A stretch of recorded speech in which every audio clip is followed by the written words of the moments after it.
Hi, my name's Tom. I was sent this Dezin electric hot pot 3-in-1 unit to go ahead and give it an honest review. And I gotta say, I'm really impressed. I'm not the cook in the family, but I've been able to make meals with this very easily. My wife, who is the cook in the family, she loves this thing and she made some great dishes, and I'll show you all about it. I just want to real quick to kind of talk about what it is. You got a whole bunch of different pieces with it, but I want to kind of just talk about it. This is the actual hot pot unit itself. It does plug in, that cord comes out.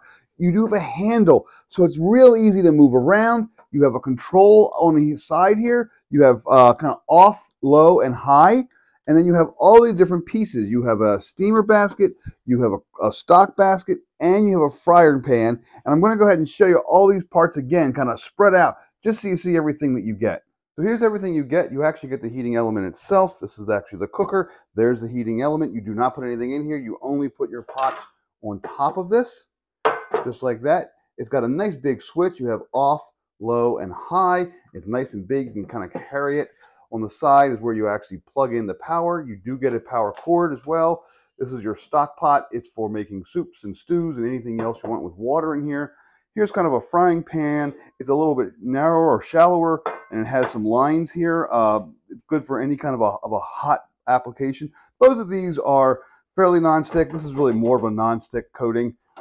You have a steamer basket.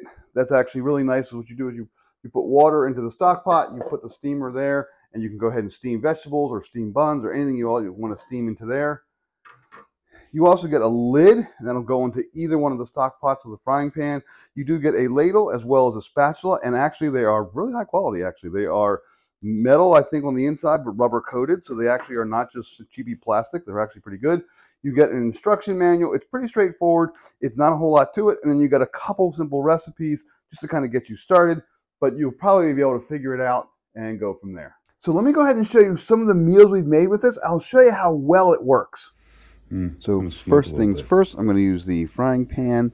I've had it on low for about 2 or 3 minutes here. I'm just going to go ahead and show you how hot it actually gets relatively quickly. It's a fast heating pan, and you can see if I go ahead and bing it, it's around 420 or so, depending upon where you hit. It's a relatively even heat as well, about 10-15 degrees depending upon where you move in the pan, but that's pretty good for any kind of a frying pan.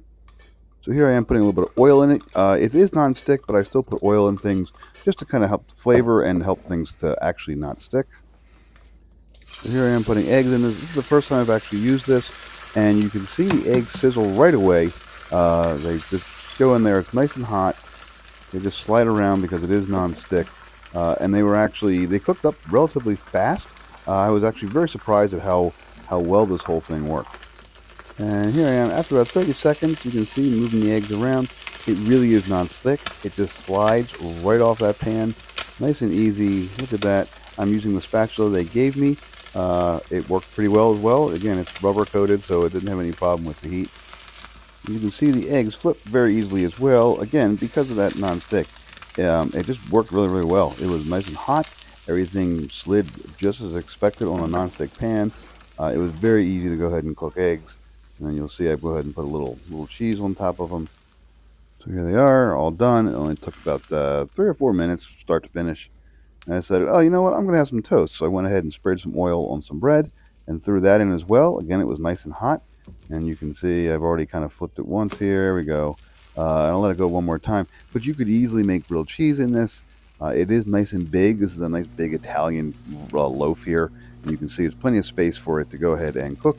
If I went ahead and put a lid on it, I could actually kind of steam it and kind of give it hot. I kept it open so it would toast it up nice and brown. And there we are. So next, my wife decided to try an Italian dish. So we filled up the stock pot full of water. We turned it on high, put the lid on it, gave it a few minutes. And once it was boiling, we went ahead and salted the water. And then we added some pasta. And it holds almost a whole box of pasta. It was actually, we were surprised at how much we actually got going. And then while the pasta was cooking, we put the steamer basket on top of the pasta and threw in some broccoli. We put the lid on that so that it would actually steam up a little bit. After about 8 or 9 minutes, we removed the broccoli. It was steamed very nicely. And we just used the ladle to kind of pull it out of the steaming basket. Drain it. Once we removed the steaming basket, the pasta was about done. So we went ahead and also used the ladle to remove the pasta and put that into a bowl. Next, we emptied the water, and then we went ahead and put the broccoli and pasta back into the dish. We turned it on low, and we seasoned it a little bit with some oil, garlic, cheese, pepper, seasoning, anything we could find to kind of just add it all together. And we let it kind of simmer there on low for a little bit while we stirred it up. And it just kind of kept cooking without the water. It was very good. After about 5-10 minutes, it all came together just beautifully. It's a wonderful little Italian dish, and we made it all with one pot in about 15 minutes, start to finish. And most of that was spent cooking the pasta and steaming the broccoli at the same time. And as you can see, it looks wonderful, and it tasted just as good. This would be great for two different scenarios. I kind of see this. One, you have a small apartment or you have a small kitchen and you need something where you can go ahead and have a whole bunch of different cooking options with one or two appliances. This is that option. You can, again, fry stuff. You have that pan there. You have a stock pot for you can soups and sauces and anything. We have to almost kind of bake it. You have a lid so you can put it on to kind of cook it. And you have a steamer basket. All in one, all with one pot, all with a simple handle. You can move around if need be. That's great. So small kitchens are wonderful. This is also good in a big kitchen. If you have a big kitchen, you have ovens and you have people over and you have your entire stovetop filled with pots and you need an extra one. You need something to do your warming. You need something to steam. You need something to go ahead and plug in anywhere in your kitchen, even somewhere outside, so you can go ahead and cook this thing without running out of space on your existing oven. This is great. It gives you flexibility because you can just basically plug it in anywhere and just go. It's a clever little thing. It has 3 different options with it. We really like this thing a lot. We weren't sure what to expect with this, but I have to admit it's really pretty nice and I highly recommend it.